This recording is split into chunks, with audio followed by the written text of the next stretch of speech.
Okay, welcome to another edition of Carnivore Bites. I'm your host, Jeff Sherman, along with Dr. Eric Lopkin. And it was a big week. We were back last week after a week absence. Lopkin, it's glad that you're very happy you're feeling better. A lot of Biden over the last 7 days, starting with really funny is esteemed press secretary, who's another Mensa candidate, texted something, and I don't remember the exact text. I didn't write it down, but as your president, I have done this, that, and so basically, people are saying who's running the show. She sent out a text. It should have been on his stream, but she screwed up and did it on hers. And it just gets in. Is it a big deal? No. If it was an isolated incident, no. But it shows, does he have anything to do with what's going on? Yeah, I think it's less about whether or not he has anything to do with what's going on. This is social media. Every CEO, every business, every company has somebody who's designated to do this. I think it's more a case of how stupid are the people in this administration that they can't even manage to do that right. I think it's a combination of both, if you want my honest opinion. I think it's yes. If it was a regular president, not a figurehead, not a propped up president, I wouldn't even put it on the list. How does that sound? Yeah. It's just stupidity in his inner circle. Yeah, it's not exactly the book of the 1960s, Best and the Brightest, referring to the Kennedy administration. This is Dumb and Dumber, the sequel. Part 3. And there's Dumber Than Rocks. There is actually a book coming out. I don't know what the title is, but the Biden administration has cooperated with this author for the last 2 years. Yes, and Last Politician. Yeah, thank you. The Last Politician. They expected this to be a glowing book showcasing all of the wonderful things this administration has done. And this is not a conservative writer. And not at all. He's far left. Yeah, he's a far left writer. He had unfettered access, and the book details just what a train wreck this administration is. Oh, it's hysterical. It's almost in need of psychotherapy, like family counseling. Basically, why do they treat me like a baby? What the hell is this? This is a leader of the free world? What are you, crazy? Yeah, it was a train wreck, and I'm tired. No kidding. Of course, he's tired. And I love that Karine Jean-Pierre, anytime she's asked about Biden's age, she comes back with, "Oh, he's fully energized. We have trouble keeping up with him." Really, if you're that young and you have trouble keeping up with him, you need to see a doctor. Immediately. No, emergency medical care. I'll give you the number, okay? Absolutely. You are if she's 35, 40, she needs to see someone. She'd take some vitamins, do something ASAP. I know people in nursing homes, definitely, that have more energy than him. Yes. So yeah, it's pretty bad. So then, speaking of that, and his incompetent administration, completely out of touch, a bunch of 35-year-old Ivy League Bolsheviks, probably leftovers, or definitely leftovers from Obama. But anyway, Bidenomics, he's still promoting that, whereas 70% of people polled think the economy is going south and do not approve. Plus, this is not just opinion, but the average person has lost just by hanging around and just by having Dumb and Dumber in the White House, are $2,000 a year poor due to Bidenomics. Comments? Yeah, Bidenomics is an unbridled failure. A disaster, like everything else he's ever done. Inflation is real inflation is up 17%. Oil prices are now going up because Saudi Arabia and Russia are cutting back production. We just let me articulate that a little bit more, because that is on the list. And I believe it's not just Saudi greed. I believe they want this guy out of here because they're scared shitless of another 4 years of Dumb and Dumber. And Actually, God forbid Kamala. I don't I think do. it I think has they're anything trying to to do with raise the prices. well, they're trying to Go ahead. raise prices, but I don't think it has much to do with the Saudis at all. It was the Saudis and the Russians that did it. Russia is dependent on the money their oil is bringing in for the war in Ukraine. So they are trying to raise prices so they can afford to buy North Korean armaments. The Saudis are backing Russia because Biden shot his mouth off during the campaign, saying it was a terrorist regime and bad mouthing them. And so they're doing it just out of spite. I think it's somewhere more towards your side, but definitely the Saudis are not, as you said, no fans of Biden and will gladly do anything to F him over. And I think that is part of it. And my other question to you is, assuming, which is a good assumption at this point, that oil is going to be, let's say, $4.50. How does it play out in Middle America? Yeah, if gas goes back above 4, and as of this morning, the average price was 3.88. So we're almost there. Yes. If it goes above 4 and stays there for the bulk of the election process, he's done for. And on top, regardless of the indictments, let's be clear. Regardless of I mean, if you take a look at the indictments, every time a new indictment comes out, every time something new comes out, Trump raises more money. The national polls now have Biden, from the New York Times, no less, not exactly a conservative bastion, have Biden and Trump tied for the presidency, which has thrown the liberal media, especially George Stephanopoulos and the ladies of The View, into apoplectic shock. Yes, no question about it. And just to be clear for our listeners, which I don't believe is true because there was another poll that had Trump ahead by 3 to 5, okay? If it's even, you're looking at how things are skewed towards the Democrats with polling, plus people being apprehensive to, let's just say, admit that they're going to vote for Trump. Plus, even if things are even, Steven, if it's even in terms of 45-45, it's really a landslide electorally because you got to go to like New York, Illinois, and California that tipped the balance like it did for Hillary in the popular vote. But if it's even, it's a landslide electorally. That's very true. And yeah, the liberals, especially the ladies on The View, Stephanopoulos, the people that cannot understand this, have not spoken to the average person. Even the average Democrat does not want Biden to be president again.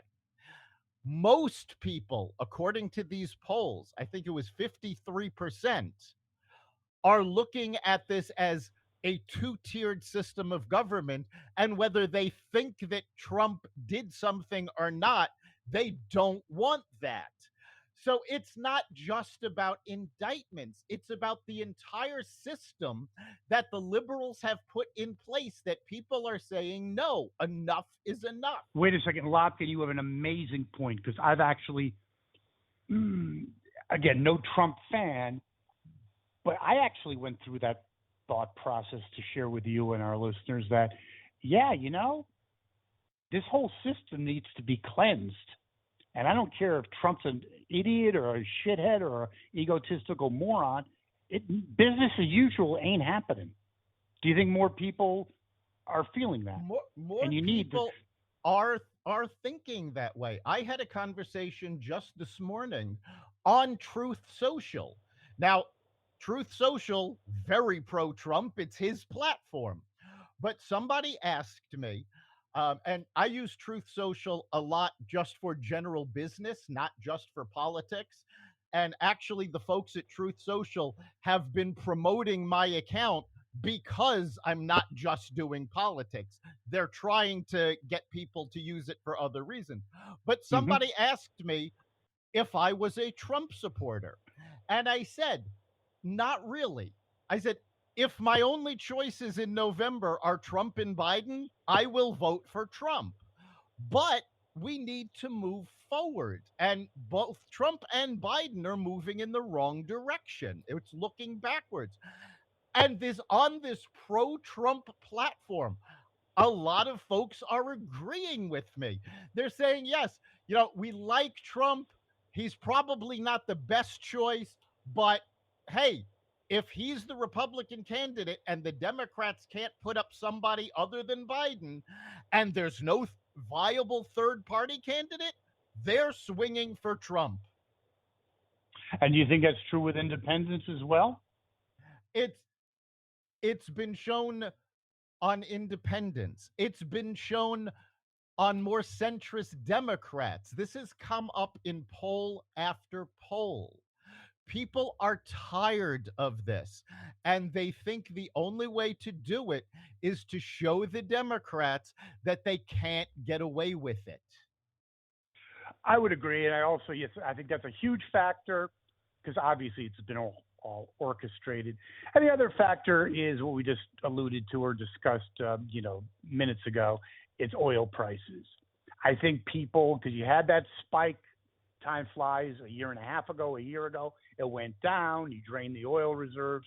I think it goes up to 450, which is easily within range. Easily, I think people throw down the nozzle and say this is bullshit. Yeah, I think even more than the gas prices, though. Biden is pushing Bidenomics. He's got a new ad campaign set to start tomorrow, airing during the NFL games, touting how great Bidenomics is. But he keeps lying about inflation going down. Inflation has not gone down for a single month in his entire administration. And he keeps saying, well, now it's 3. It was 9 before. It's like, no, it's not down to 3. It's up 3% from the 9%. Yeah, but do you think I know he's a congenital liar. I get that, right? Yeah. But do you think he really he's never worked, even when he was sane or coherent or somewhat coherent, he's never worked an honest day in his life. Do you think he even understands inflation and about, it's on top of an already existing base? I really doubt it, to be honest with you, especially in his condition. I think it's a 50-50 split. He's a pathological liar, and he's stupid. Not only don't I think he understands it, I don't think the people in his administration understand it. They have walked back so many comments that he has made. This is something that their own statistics are saying, no, this is a lie, and they haven't walked it back. I don't think they have anybody in the administration that understands how those numbers work. Oh, yeah, no, they're all Ivy League, like I said, I didn't say, actually, Ted Cruz said it, 30-year-old Trotskyites who really come from UPenn, Harvard, never worked a day either, and they don't understand it either because they've all grown up with Biffy and Buffy. Yeah, and you mentioned Harvard. Just a quick side note. There's a nonprofit organization that ranks colleges and universities, and they came out with their ratings, and Harvard got out of 100 points 0, primarily because they spent so much time cracking down on free speech. Well, they deserve it. Yep. A lot of these, and I'm sorry, there's once gold standard universities, institutions of learning. I think with a wokeism, their misguided priorities, I don't think they're half the institutions that they used to be. Look what they turn out. No, they're not. They're absolutely not. And that's been shown time and time again. People are graduating from Ivy League schools completely unprepared for the real world. Yes, and that gets back into something that you've talked about, we've talked about, and I just talked about with a friend, talking about even college in general. My friend, his central air conditioning didn't work for various reasons. Essentially, the guy was over for an hour and gave him a $750 bill. What is that? Why is that important? It's important because, especially when you think that I think it's 55% of people going to college are going for marketing degrees. You got to scratch your head, like, who's better off, dude? Yeah, Making $300,000 a year. You're better off going to a trade school. That's what I'm saying. Yes. There is a commercial airing now, talking about the need for electricians. And this guy, the power goes out, and this guy is staring at the circuit box. He doesn't know which switch to flip. He doesn't even know that it's called a circuit box. It's like, there's always going to be a need for electricians. There's always going to be a need for plumbers, for carpenters. There may not be a need for marketing managers. Forget the Ivy League degrees. Learn a trade, learn a real skill. And no one can take that away from you. That is good advice. Again, speaking more of our leader in chief, he was in Delaware. I think he was in some kind of vacation situation, and they asked him, the reporters, why aren't you, why are you here? Why aren't you? He basically said that he was homeless, looking at what's going on in Florida and Maui, not the most, for Lunch Pail Joe, not the most sensitive of torts, and also basically a downright lie. Well, I mean, this was him trying to be funny, trying to be relatable, and like the story about the kitchen fire in Maui, like all of the lies he tells, trying to be relatable. He doesn't know what he's doing anymore. And the fact of the matter is, the train has left the station on anybody thinking he cares about the American people. He still has not been to East Palestine, Ohio, and his excuse was, well, he's been very busy. He hasn't had the time. According to the official White House records, he has spent 40% of his presidency on vacation. The highest in modern history. Yes, but he doesn't have the time to visit the tragedy in East Palestine. Meanwhile, Donald Trump was there a week after it happened. He's not even in office. Well, I don't know how that happens. I thought he was Lunch Pail Scranton Joe. I guess I might be wrong. Okay, me and a bunch of other people. I think it's a really good point in all seriousness. Because why is it a good point? Because I think that's a third of what got him elected. Mean old Donald Trump with his horrible tweets, and it was Lunch Pail Joe. Yeah, everyone knew he wasn't the most competent and not the brightest bulb in the Christmas tree, but he was going to restore civility, a sense of caring. I think it's a huge thing. That's not a minor situation, Dr. Lopkin, that he's been uncovered, unmasked, no pun intended, as the SOB he really always has been. No, and it's actually going to figure very strongly in the 2024 election, because when you talk to centrist Democrats, when you talk to African Americans, when you talk to Hispanics, they all feel lied to. Biden was going to be the adult in the room. He was going to bring the country together. He was going to be the caregiver in chief, and he was going to be centrist. And all of that has turned out to be abject lies. And you have a large segment of the mainstream Democratic Party who, they may not vote for Trump, but they may stay home because they know what they were told was lies. I have to say that's a good point, because the enthusiasm gap would be monumental. I think the enthusiasm gap was not there in 2020 because the reaction to Trump. I think with what's transpired over the last 3 years, I think that people would stay home for Biden. And I think it's interesting you bring up the African American community. I don't know the exact figures, but it's cut in half in terms of the support for Biden. I mean, Trump had something like 6%. He's doubled that.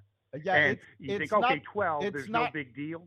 It's not quite half, But in 2020, I believe it was 79% of African Americans supported Joe Biden. Now that number is down to 53%. So that's a big It's getting chunk. there. Yeah. Yes. And with that in mind, he would not win re-election. They No, need the African American vote. he needs these voters to turn out, and they're not interested in him. No.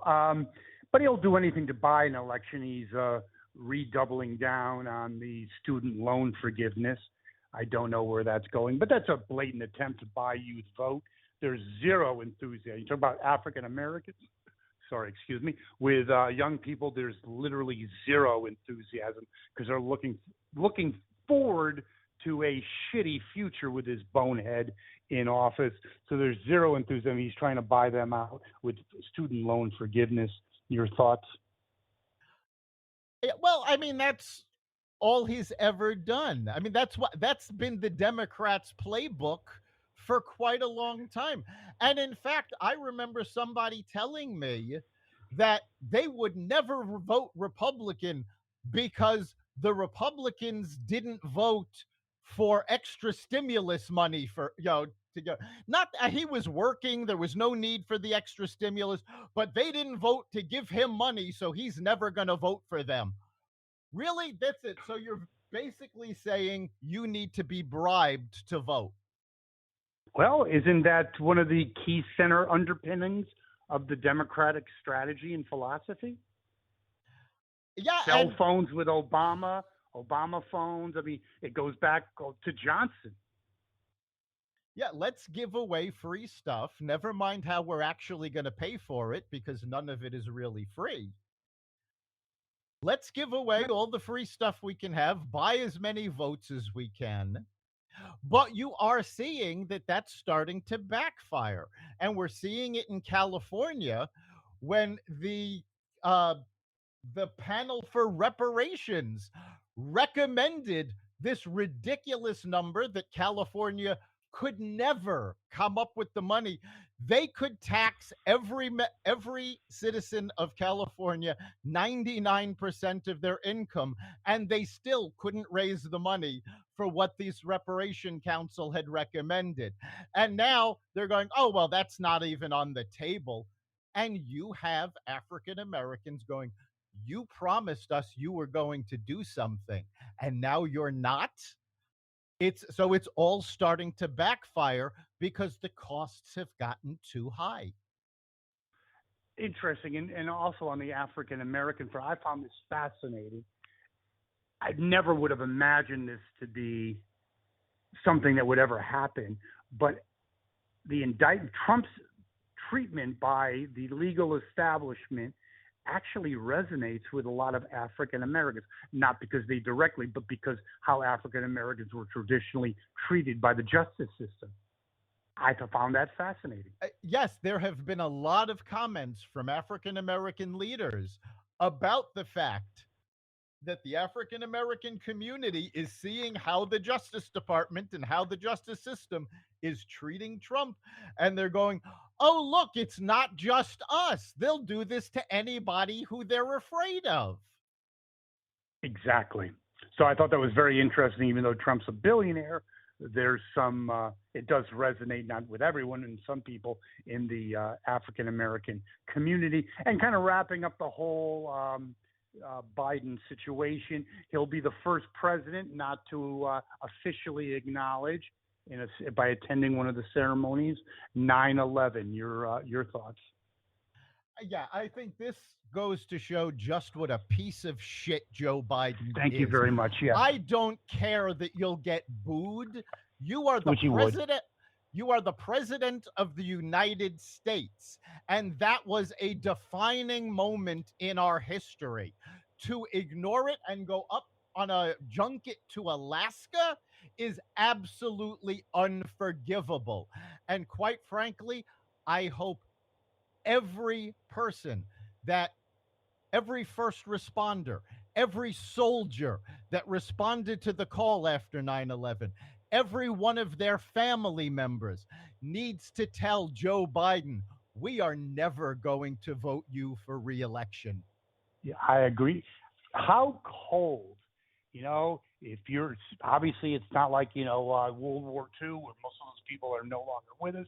It still resonates. People still lost their loved ones. They're still around. Sons, daughters, wives, husbands, and to be so cold.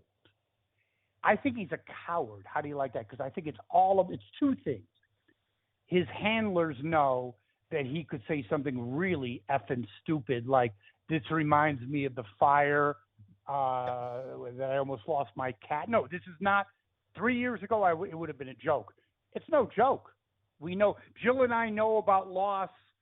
Bo died in a fire just like this. It's like, or he died in 9/11. I mean, it's not beyond the pale. No, it's not. He's made up so many stories about Bo coming home in a coffin with draped in a flag, how he died over in Iraq. No, he died at Walter Reed. He died of brain cancer. He was not blown up by an IUD. And yeah, he keeps making these stories up. It is completely believable that he would make up a story about him joining up after 9/11 for the fight Yes. and or dying in 9/11. It is unfortunate, but it is actually plausible. 100% true. And I also think that's number one. Number two, he's just basically a coward. Okay. And he can't take the heat because he knows if he was in New York or on anywhere else, he would be booed like he was last year. But now, even worse. Yeah, I mean, after the disastrous pullout in Afghanistan, he has absolutely no foreign policy credibility. He has no credibility on 9/11. He was booed last year. I believe he was booed less so the year before because it was still new. But yeah, he is not showing up at any of these services because he is a coward. Thank you very much. No question about it. He's also, again, highly callous or mentally deficient. He was getting a Medal of Honor to a Vietnam hero, much overdue. And I think it's because he just doesn't know where he is anymore.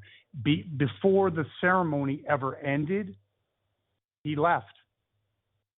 Before the final prayer, before this, and of course the media was saying, well, the corporate mainstream media, well, he was giving this guy the center stage. No, he wasn't. If you give someone the center, you step back and you acknowledge him, but you stay there out of respect. I think he didn't know what he was doing and he just left.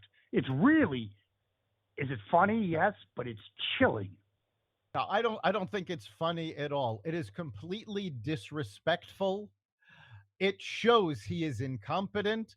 And as I said to you earlier, at this point, we're lucky he just walked away and didn't start talking about Bo dying in Vietnam.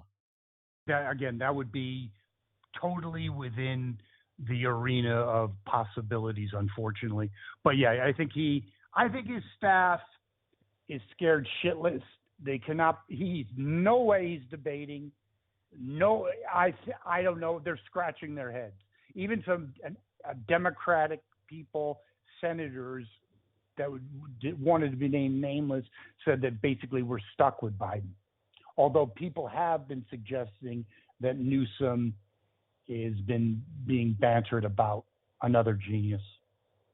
Yeah, Gavin Newsom, he's been campaigning sort of under the wire so as not to publicly Yes, get there you called go. out by Biden and Harris. But everybody knows he thinks he's running for president. The Of fact course. of the matter is, there's a town in California, Idlewild, California. It's a very small town. Their mayor, literally, is a golden retriever. And that golden retriever is smarter than Gavin Newsom is. I think it's hysterical because I do have a twisted sense of humor. I'm stealing someone else's line, but he looks like something right out of Central Casting. He's good looking, blah. But as soon as he opens his mouth, it's like, whoa, dude. Yes, a real. But I have to say, juxtaposed to our Dumb and Dumber in chief, he looks like literally Einstein.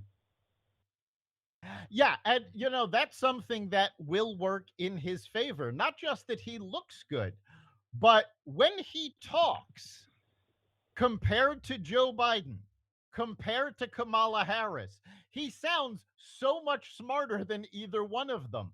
Now, that's a very low bar. He's not a bright guy, and take a look at what he's done as mayor of San Francisco and governor of California to what used to be a great state.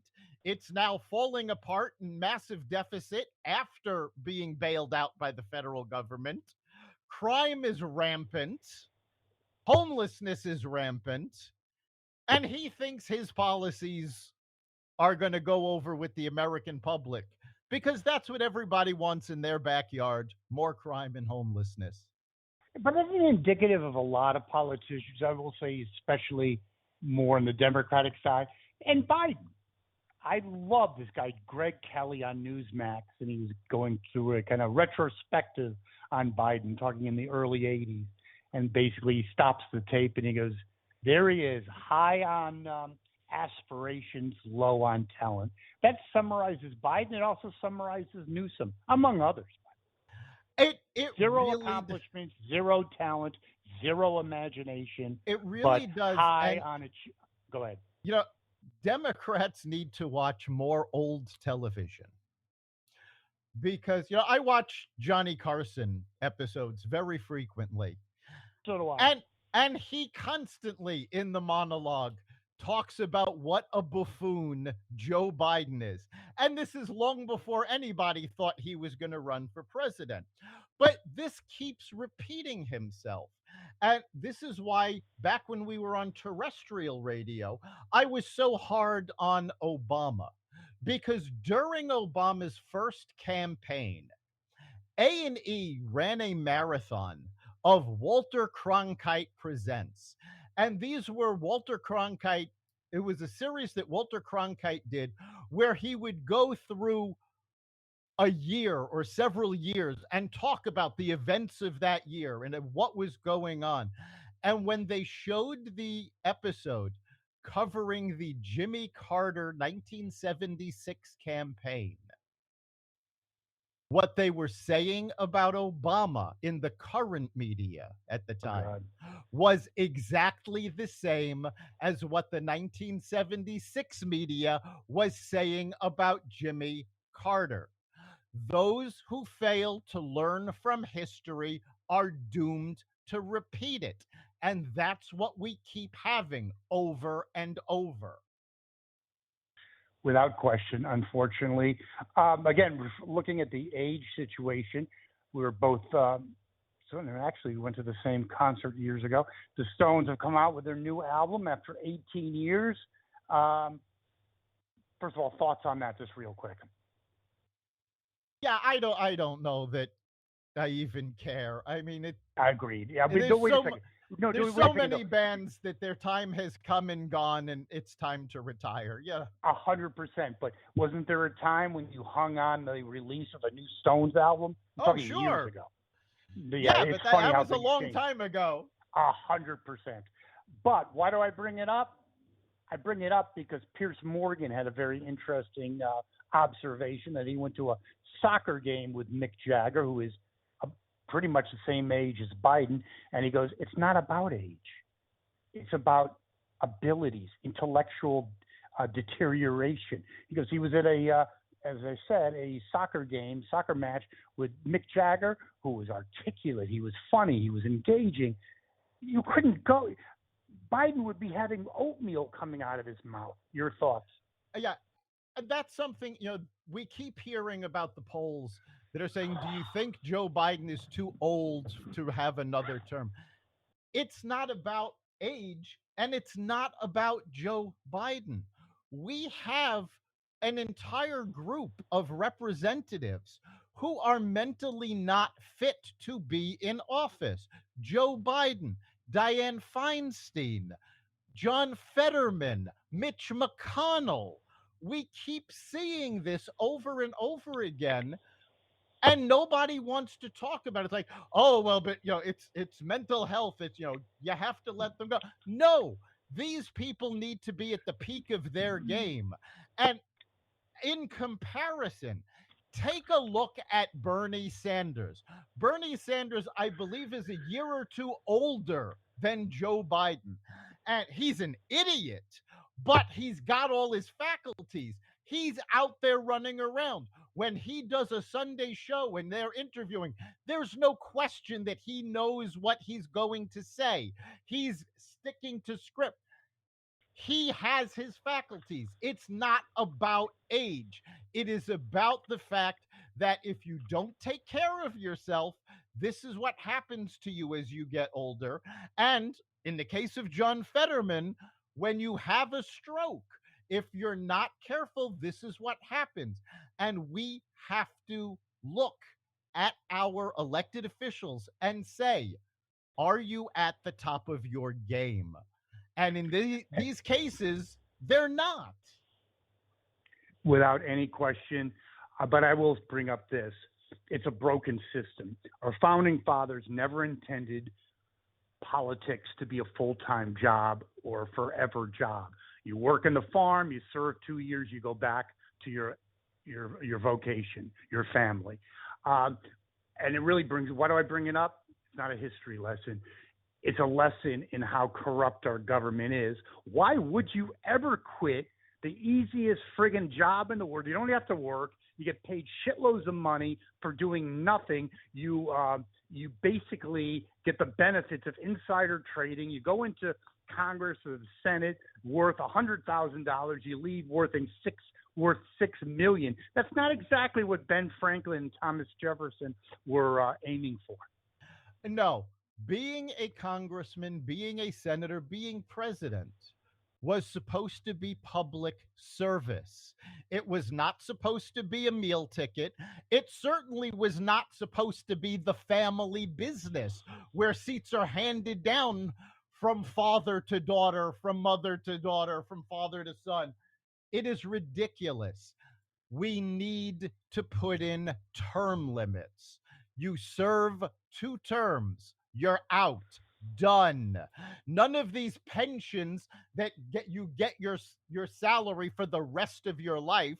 For only 1 term, by the way. The guy Santos, who's basically needs to be in a mental hospital, will get a full pension. Full. It's absolutely ridiculous. They can contribute to a 401k like the rest of us. It's called a banana republic, my friend. Yep. And I love what my friend said. He said that, yes, because he was, worked overseas a lot. Because the other countries like Mexico, the corruption's right on the surface. You go across the border, they'll impound your whatever you're carrying, your samples, and you pay the guy $10. America, especially over the recent couple of years, 5 years, 6 years, is within an earshot of becoming a banana republic. I see very little difference. It's absolutely ridiculous when you weaponize government agencies for your own agenda, when you weaponize government agencies to protect the criminal activities of your son. This is a banana republic. Yes, and I think it needs to be some inserts into some history books if this continues to go on, because you need to dispense with the shit about checks and balances and how everything's above board, because at this point it's a bunch of bullshit as we are in 2023. Yeah, bullshit.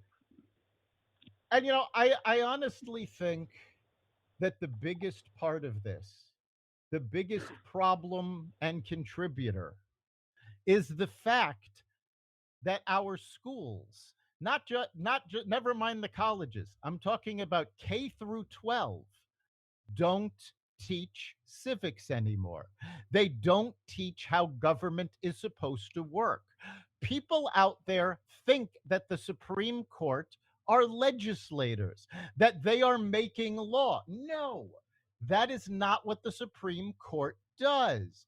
They think that the president can do an executive order, and we've heard this from Congress people, from Alexandria Ocasio-Cortez, saying, the president education and AOC don't belong in the same conversation. Sorry. They've been saying, you can do this by executive order. No, you can't. Congress has to pass laws. Executive orders only apply to government agencies and how they operate. The Supreme Court's job is to say, yes, this law is constitutional. No, it isn't. Period. People need Well, to learn. Well, I think that train has left the station. I do agree with you. If people do not, because I grew up where I knew the three branches of government, all the above, right? I think that train, I think people have no, you listen to the man in the streets interviews, these people, especially young people, it's shocking. You basically could say AOC is Secretary of State. They go, yeah, she's cool. And that's the other thing that troubles me more. You can have a moron like AOC, and because she's good on social media, she may look good, blah blah blah, and basically people would, yeah, that's good. I believe in that. And plus, the other thing, if you don't have a brain, Dr. Lotkin, then you'll be swayed. You have no objective rationality, okay? In other words, you watch CNN, MSNBC, you go, yeah, it makes sense to me. Oh, yeah, it's the dossier, okay?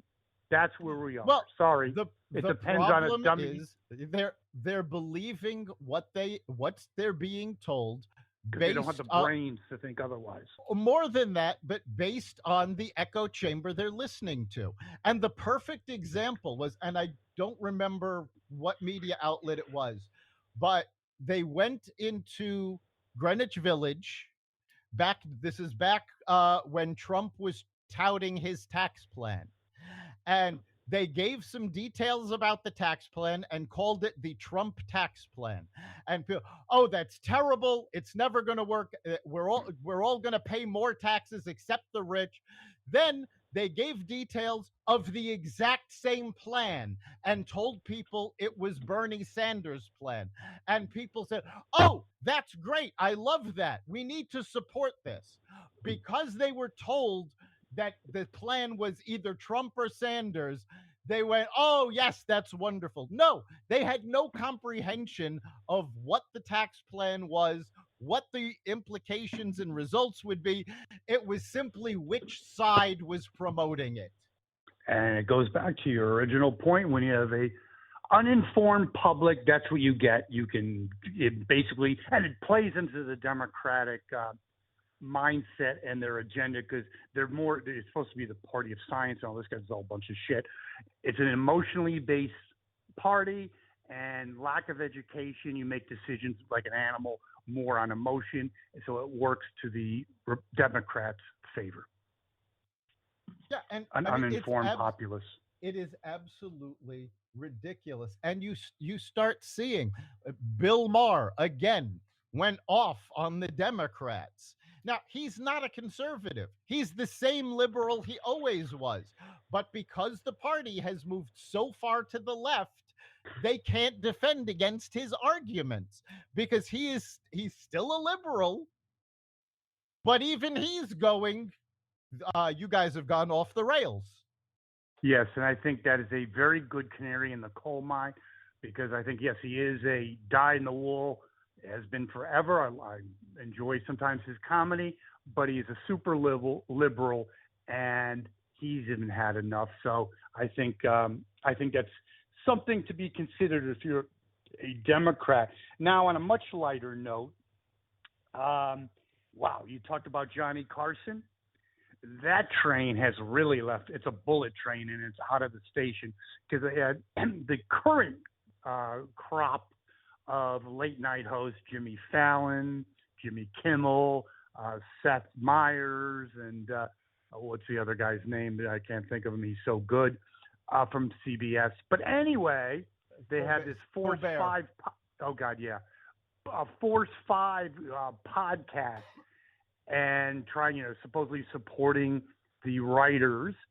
And wow, it did support the writers, Dr. Lopkin, because it showed the writers have to get back to work ASAP. Because without writers, these people have no talent. They're about as funny as a doorknob. No, maybe worse. The Zero. The podcast has been widely ridiculed. They're showing just how little talent they have. Yeah. And they did this to support the writers. And they and did. and you know what? Yeah, they showed why the writers are needed, but at this point, the writers don't deserve any support.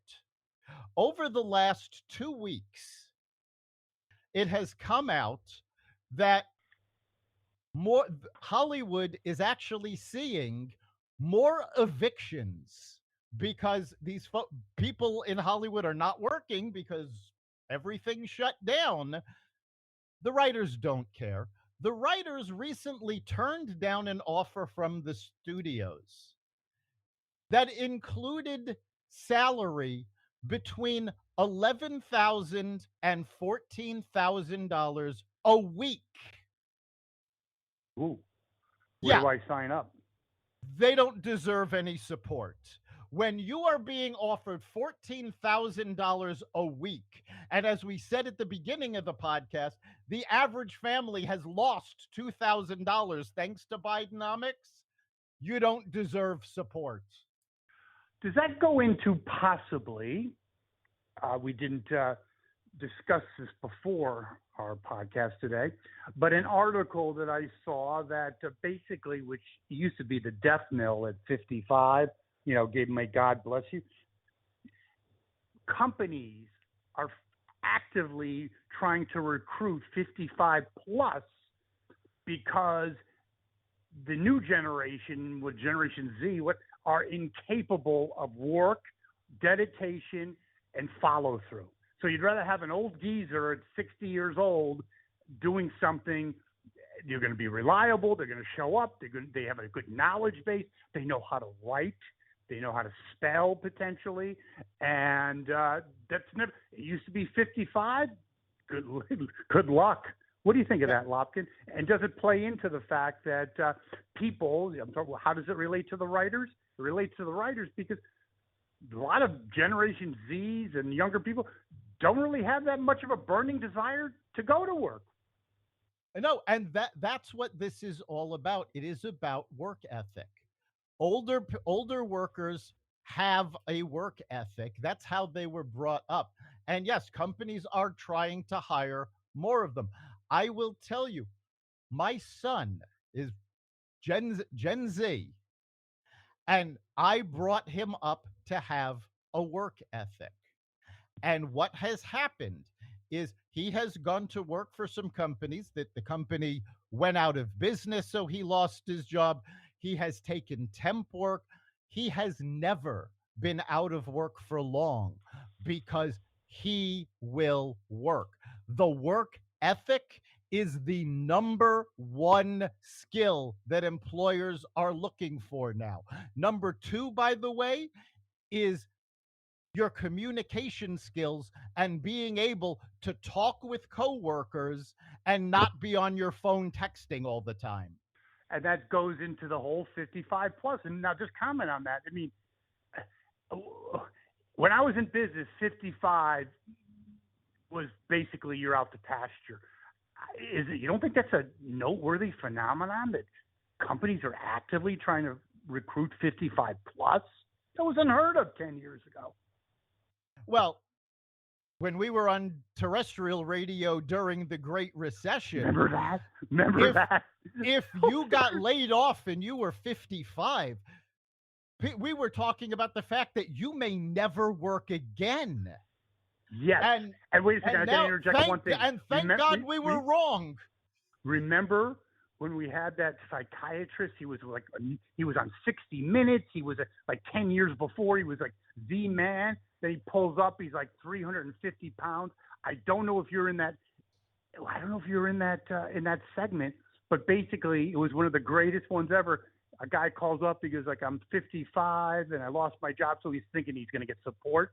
And the guy goes, "I'm sorry, it's over." Yeah. It was amazing. But anyway, enough of terrestrial radio. So anyway, we look at my old stomping ground, Pennsylvania. Okay. They had a fugitive, an illegal alien from Brazil who committed murder in Brazil and now committed murder in the United States and is now on the loose. But there's no problem with immigration or illegal immigration, is there? No, just let everybody come over the border. Yeah. Why We build ne- walls, we build need bridges? we need immigrants, but we need to know who these immigrants are. We cannot. I used to talk about this a lot. There's basically four types of immigrants, and I'm not going to go into all of the details because of time. But basically, you've got type one. These folks are coming to America because they love the opportunity, they love America, they want to work. Type two is they're coming to America, they don't really care about America, but if we give them the opportunity, they're going to contribute because they want to better themselves. Type three is these people are they just don't want to be where they are. They want to take advantage of anything they can, do as little as possible, whatever. The fourth type, these are criminals, Mexican cartels, terrorists. We have these four types of immigrants coming over the border. And the basic problem we have is you can't tell what type they are by looking at them. There's no way to go, oh, okay, yeah, you're one, you're two, you're three, no, you're four, you can't come in. You actually have to interview them. You have to investigate them. Otherwise, you're never going to know what type of immigrant. And if every immigrant was a type one or two, we could throw open the borders and let everybody in. But Okay, we've but got the threes and fours. here's where I have an issue though. There's enough type one in the world that's a competent country, a country that actually had leadership that had half a brain, would have try to actively encourage type 1 immigration from all over the world. Okay. There is no need for type 3 and 4. Okay. It's a country that is hell bent on self suicide. Okay. It is ridiculous. And I believe the Democrats are doing it and Biden's doing it on purpose because they like dependent people. You have America, which is the country club everyone wants to join, and yet you're dumbing it down to making it the community college of countries. No other sane country does this. Okay, again, I'm all for legal immigration from anywhere in the world. Type 1. How does that sound? India, Africa, everywhere. That's a positive. We don't need more deadbeats. Sorry, we don't. Right, and now we don't need any mass murderers. But what you're seeing is now backfiring because you have very liberal areas, Massachusetts, New York City, California, who have been yelling about we're a sanctuary city, we're a sanctuary state. And now they're seeing what that really means. And then, oh, we can't handle this. And now they're turning on Biden and they're turning on each other. Eric Adams, mayor of New York, has been trying to get Governor Hochul, again, fellow Democrat, to force other New York towns to take these immigrants. And the smaller towns are saying, no, we are not a sanctuary city. We are not a sanctuary town. We are not taking them. You made this bed. You have to lie in it. I actually love it. I don't love illegal immigration, but it shows, we've always said on the show, even maybe back to terrestrial radio, now that we're going down memory lane, that liberals are always do as I say, not as I do. It's all good when you're at Martha's Vineyard and you're in Boston, the epicenter of liberalism, and you're talking about, yes, everyone's a person. I've seen the signs when Trump first got elected, we're all water, or we're all 90% water, whatever that means. Okay, I get it. But anyway, until the chickens come home to roost, then it's all good for you and for other people, right? But when it's my situation, no, I can't have that. So I think it's fantastic. It's what they actually deserve, and it's a good dose of their own medicine. It is, and you're seeing this, the fight start to go within the party. And Good. Kirsten Sinema is going off at Biden. And she's not alone. There are other senators with her because the federal government has given more money to New York City than they did the entire state of Arizona, which is actually on the border. Arizona has dealt with many more people than New York City has. But because it's a border state, Biden doesn't care. That goes into Mr. Compassion. But yes, I think this immigration is going to blow up. And again, destruction starts from within. And I think the Democrats are turning and will continue to turn on Biden with immigration, New York, okay, other areas, Massachusetts, hardly a bastion of conservatism, and the economy. I don't give a shit if you're Johnny Liberal when you're worth $2,000 less. And people barely, most Americans live paycheck to paycheck to begin with. They can't afford $2,000. That's a rent. That's a mortgage payment. It can't go out of the equation. I think people, and we talked about this maybe 4 months ago, time does fly. When your house is on fire, you don't really give a shit if the fireman's an asshole. What does that mean? Yeah, Trump, is he a good guy? Is he a shithead? Yes, he is a shithead, but who cares because the house is on fire. Am I not correct? You are. And that's the situation we're in right now. Another, talking about my old stomping ground, Pennsylvania and Philadelphia, the Philadelphia police commissioner, a affirmative action beneficiary, checked all the boxes, low on brain matter, high on box counts, has resigned. Oh, surprise, surprise. The city of brotherly love, not so much. In fact, they're showing videos of Philadelphia, believe it or not, it's not a joke, in Mexico. There you go.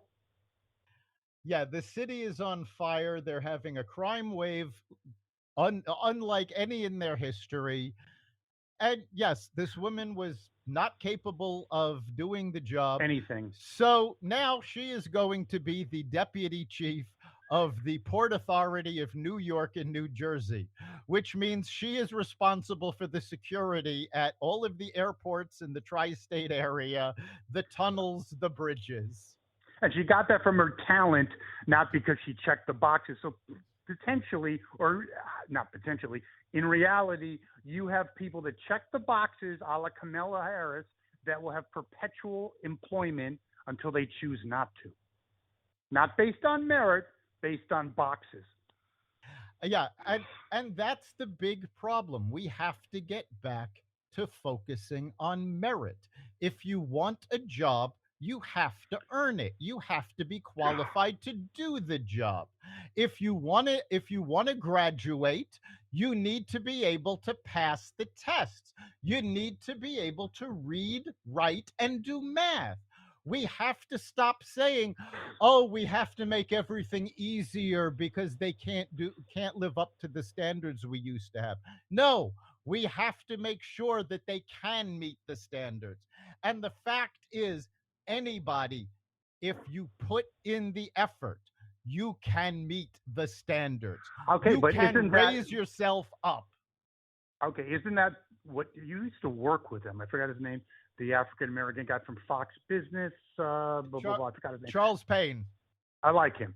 Anyway, he was talking about he's never encountered more racism than when he moved to New York City, patronizing racism. And my point is, isn't when you lower standards really a sign of true racism? Because you, in your heart, do not believe that minority groups can't make it without lowering standards. I find that highly offensive and untrue. Yes, what is more condescending and racist than telling a group of people, "Oh, you can't do this on your own. You need my help." It's like being a parent and having a son or daughter and say, don't worry, Johnny, don't worry, Nancy. I know you're not capable, but daddy and mommy will still support you your whole life. You're destroying a kid, and that's what they've done to many, many people of various communities. Dr. Lopkin, I'm glad you are feeling better. Thank you. You always have your A game. And that is it for the show. Tell our listeners how they can keep in touch and contribute to where we're Yeah, going. if you'd like to comment on anything we've said, or if you have a topic you'd like us to look into, you can get us through the Carnivore Radio Facebook page, or you can go to xvadio.com/connect and let us know what you're thinking. And of course, you can catch every episode of Carnivore Bites at xvadio.com/podcasts, the Carnivore Radio website, Apple Podcasts, Google Podcasts, Spotify, iHeartRadio, Audible, Amazon Music, and other platforms that respect freedom of speech. I thank you, Dr. Lopkin. I will see you next week. We'll see you then.